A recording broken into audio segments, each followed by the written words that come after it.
The US military has a history full of crazy surprises, from its unexpected origins to its game-changing innovations. Get ready to uncover 25 mind-blowing facts that highlight just how extraordinary the most powerful force on Earth truly is. Here we go. Number 1. The US military is actually older than the US itself. Hang on, how can that be true? Surely a country needs to establish itself as a nation in order to get an army, right? Well, it turns out that the rich and erratic history of the early United States, before they could even be called as such, allowed for some crazy things to happen. The US Armed Forces, the collective term for all branches of the US military, headquartered in the Pentagon, traces its roots back to June 14, 1775. That's just a bit before the year that the US declared independence from the British, when the Second Continental Congress passed a resolution to create an army for the then 13 colonies. The army, called the Continental Army, was made up of soldiers from all the colonies and was led by George Washington.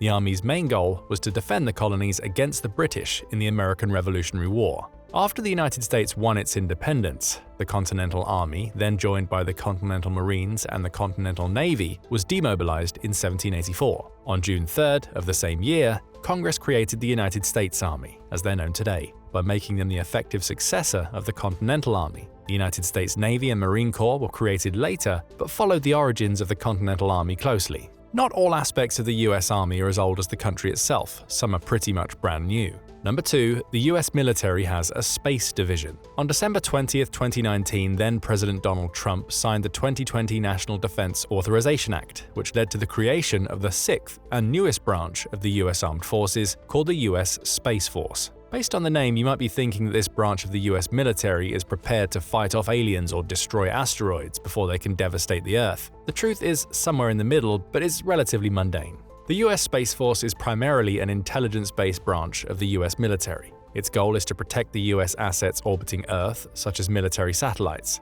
A major part of maintaining these satellites is to provide more accurate information on what is happening on Earth rather than up in space. The satellite gathers intelligence on enemy military movements or military base locations and should ideally be among the first to detect missile launches. Of course, there's no telling what the future might hold, so we might be seeing the US military take a more active spacefaring approach as well. Until then, we're firmly on Earth, and the US military certainly has a significant presence there as well. Number 3. The US military is present in roughly 40% of the countries on Earth.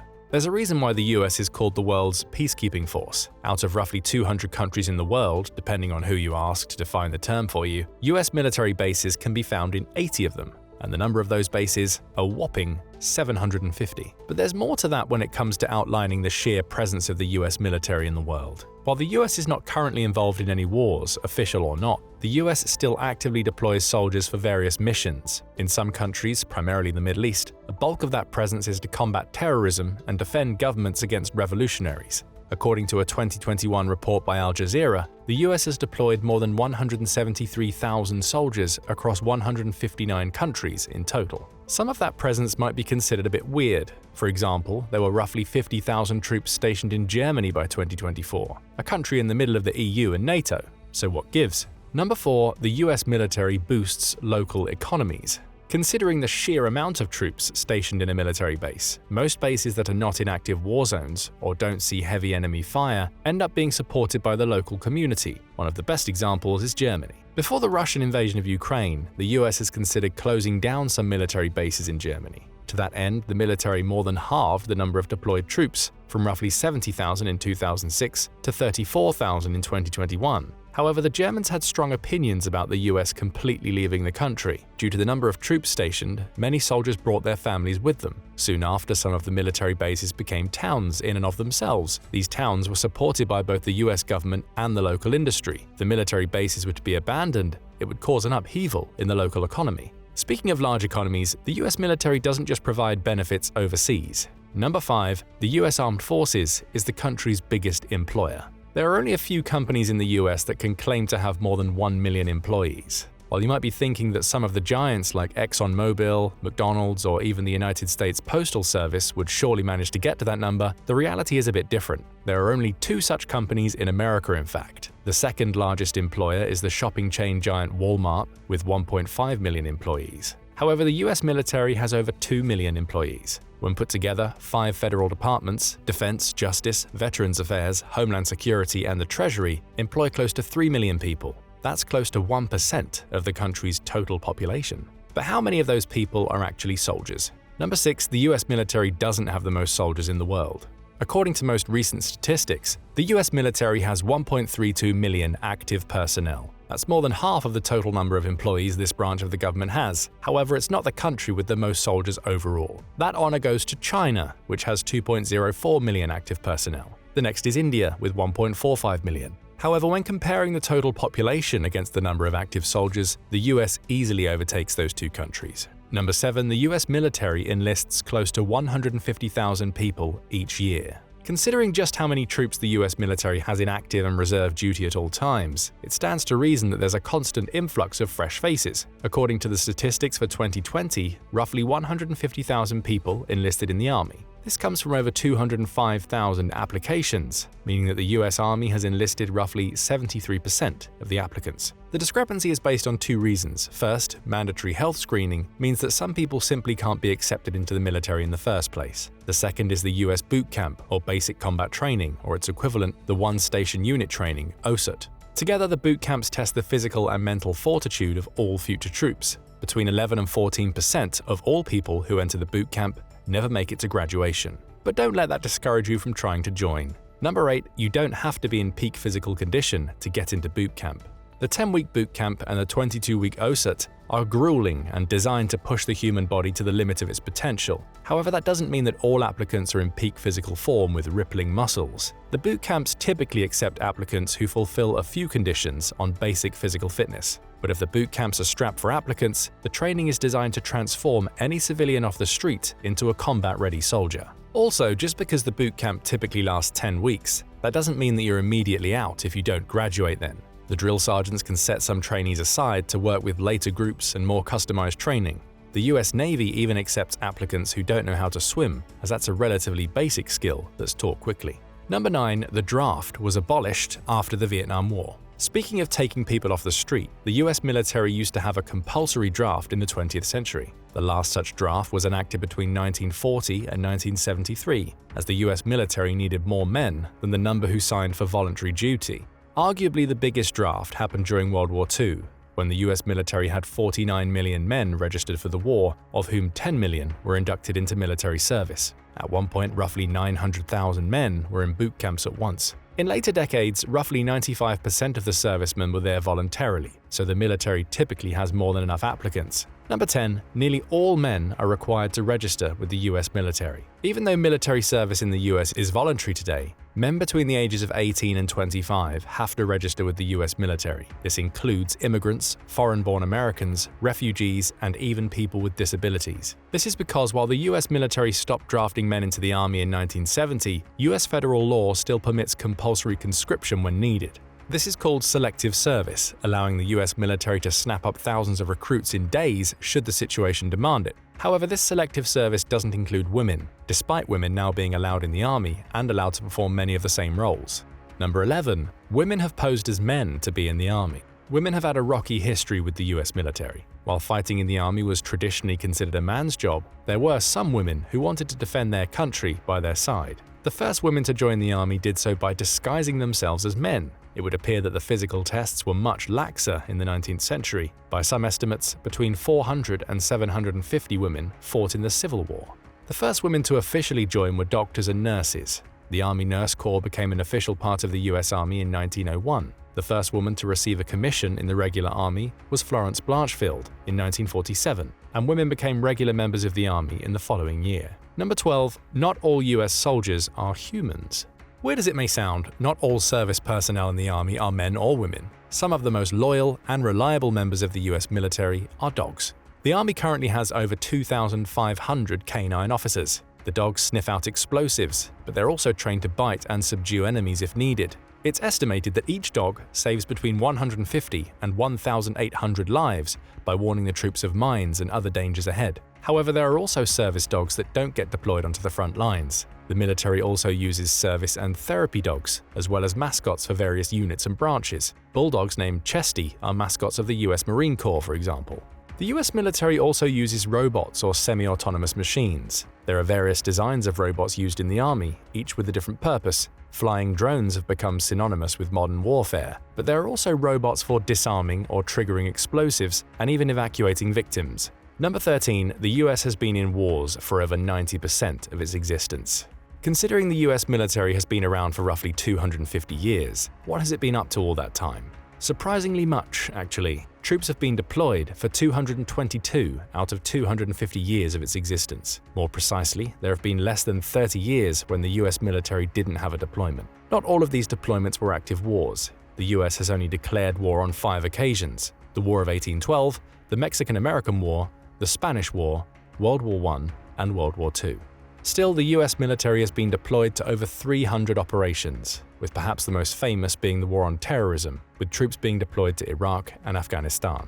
Number 14. 31 presidents have been in the military. The President of the United States is automatically given the position of the Commander-in-Chief of the US Armed Forces. This is regardless of the person's existing military experience or training. However, out of the 45 people to take that title, 31 have served in the US military in one way or another, starting with the first. In fact, after World War I, there were 48 consecutive years where the president has been someone who has been in active military service. Out of the most recent 5, though, only one has served in the military, George W. Bush, who served in the Air National Guard as a first lieutenant. Number 15. George Washington is still the highest-ranking officer. But let's go back to the first president, George Washington. His situation as the commander of the US military, or the Continental Army as it was called at the time, and the first president didn't come easy. In fact, he didn't originally want to take the reins of the country. Despite extensive experience as a general and a military strategist, becoming a colonel in 1755, Washington's plan after America's Declaration of Independence was to retire and live away from politics.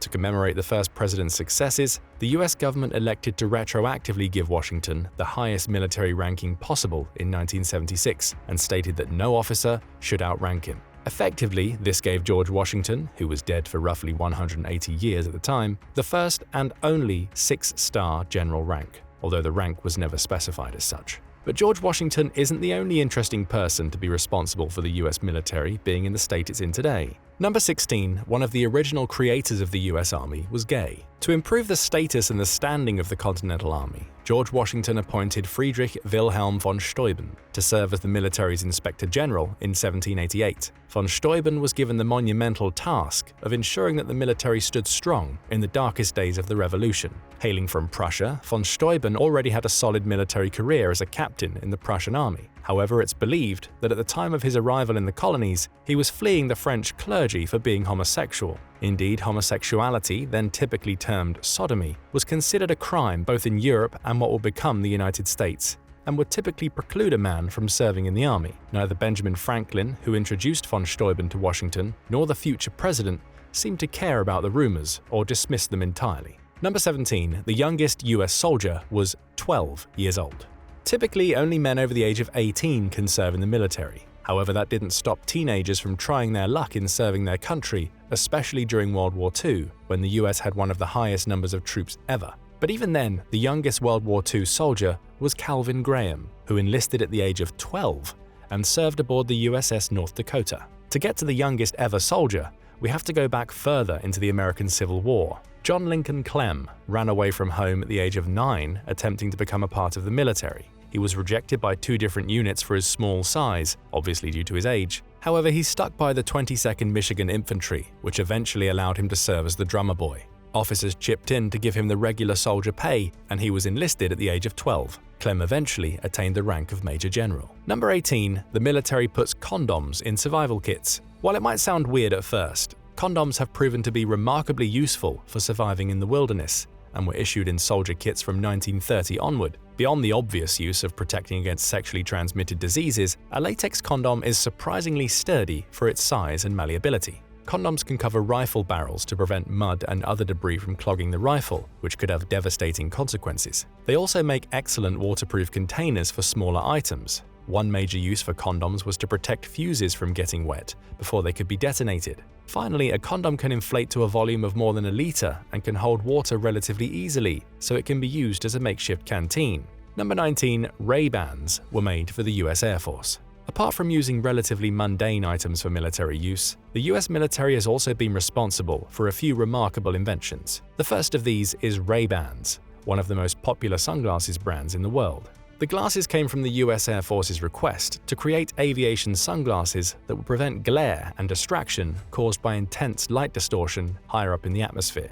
The US Army Air Corps Colonel John McCready contacted the manufacturer Bausch & Lomb, which primarily worked in the medical equipment industry. The first viable prototype had anti-glare glass and a metal frame that was dubbed the Ray-Ban Aviator, due to its ability to minimize both ultraviolet and infrared exposure. Number 20, the US military made an improved version of Velcro. Another popular invention that we might not be able to live without is Velcro. However, for all the good it does, being able to stick and unstick with relative ease, Velcro has a huge flaw. It's loud. Originally, that might not be much of a downside. However, when you're deep in the trenches or trying to get some sleep, pulling on a strip of Velcro can easily give away your position or wake up battle-weary troops. That's why the US military has designed a Velcro alternative that looks and functions pretty much the same, yet is roughly 95% quieter than normal. If you're interested in buying some military-grade Velcro for yourself, tough luck. The US military hasn't revealed the patent, making this invention one they're willing to keep. Number 21, the US used PlayStations instead of a supercomputer. While the US military is a big spender, it's done its fair share of trying to cut back on some of the less necessary costs. Thus, when it came time to make a new supercomputer for the Air Force in 2010, the government tried a few out-of-the-box and off-the-shelf approaches. Enter the PlayStation 3, costing roughly $400 per unit at the time. 1,760 of these gaming consoles were stripped bare and the central processing units put together to create a cohesive supercomputer, named the Condor Cluster. It was estimated that the entire computer cost $2 million. If that sounds like a bit much, just wait. According to some early estimates, the final price of the computer was only between 5 and 10% of what it would cost to make the supercomputer from scratch. Number 22, the Soviets weren't impressed with Bikini Atoll testing. The nuclear bomb testing at Bikini Atoll was widely considered one of the pivotal moments in preparing the US for the Cold War. Even today, Bikini Atoll remains uninhabitable due to the level of background radiation in the area. There were quite a few accidents during the 12 years of testing. The first tested bomb actually missed the target, while the first hydrogen bomb ended up being more than twice as powerful as predicted, which would revolutionize the world's understanding of what nuclear warfare could do. However, the US Army was fully confident in its successes when testing the bomb, so much so that it invited the Soviets to watch. One of the observers who was in charge of determining the uranium content for Soviet bombs suggested that the entire testing process seemed pointless. Apparently, the Soviets believed that since they already had bombers that could reach the US, all the testing was pure posturing and a poor attempt at intimidation. Number 23, the military uses depleted uranium. Speaking of nuclear forces, the US military has been using leftovers from nuclear fuel as ammunition. Depleted uranium has largely been stripped from radioactive elements. However, it's still incredibly dense and reactive. Bullets with a depleted uranium tip become sharper on impact and can also ignite after contact. Since they're not as radioactive, bullets and armor made from depleted uranium are considered perfectly legal for military use, and there are no treaties or countries that ban them.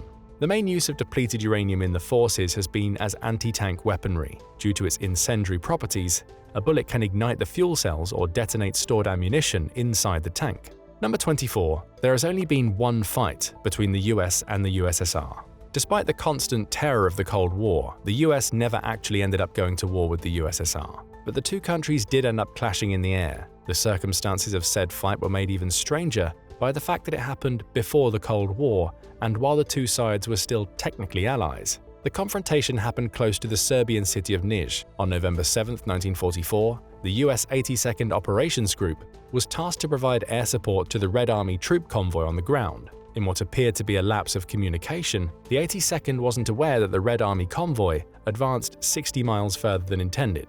When the Lockheed P-38s spotted a convoy of soldiers and vehicles, they mistook them for German forces and opened fire. The Soviet convoy flagged friendly planes to the rescue, escalating the confrontation to both air-to-surface firing and a dogfight. The Soviet planes realized that the attackers were Americans 15 minutes in, then backed off and showed their own red stars on the planes to clear the confusion. The US military officially apologized for the mistake that ultimately caused at least 31 dead, 37 wounded, 20 trucks burned, and 6 total airplanes lost between the two armies.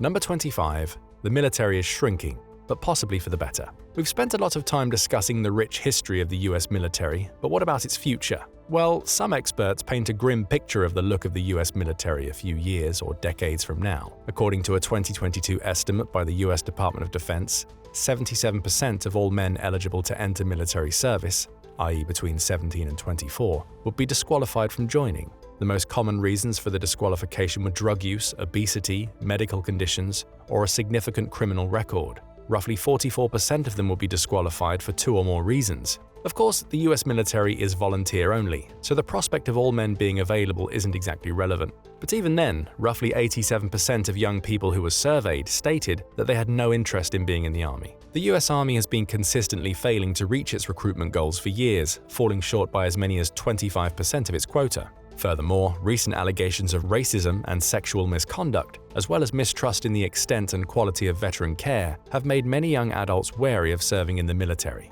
This isn't a particularly new trend either. The US military was at its most recent peak all the way back in 1987, but the number of active personnel has shrunk by roughly 40% since then. Remember when we discussed 150,000 recruits each year? That number was 360,000 in 1980. The trend isn't isolated to the US either. Many European countries report facing similar issues. This has created an interesting juxtaposition in the US military, where the primary source of recruits is families who already have 1 or more members in the military. But it's not all bad news. The US military has been revamping several of its branches to be more efficient and rely on less manpower overall. For example, the US Marine Corps force design, expected to be implemented by 2030, should cut 12,000 personnel and reduce the number of aircraft at the branch's disposal. The prominence of drone warfare, as evidenced in the Russo-Ukrainian war so far, makes it even more likely that the US will double down on using robots instead of soldiers to reduce the potential of losing human lives to war. Additionally, the US has unveiled a future soldier preparatory course, designed as a remedial program for people who wish to join the Army but are unable to meet the entry standards. The course is expected to take in 20,000 recruits in 2024, allowing the US military to claw back some of its recruitment losses. Finally, most other countries have lowered their military personnel numbers, and the US is still in NATO. The US is also part of the Quad, with India, Japan, and Australia, putting more pressure on China, one of its biggest geopolitical rivals. Even if the US military didn't have the overwhelming advantage, which it still largely does, it could rely on its allies to project a unified force. What do you think about these facts about the US military? Let us know if we missed a particularly juicy one. Leave your comments in the section below, and thank you for watching. Now go and check out how aircraft carriers prepare 17,000 meals a day, or click this other video instead.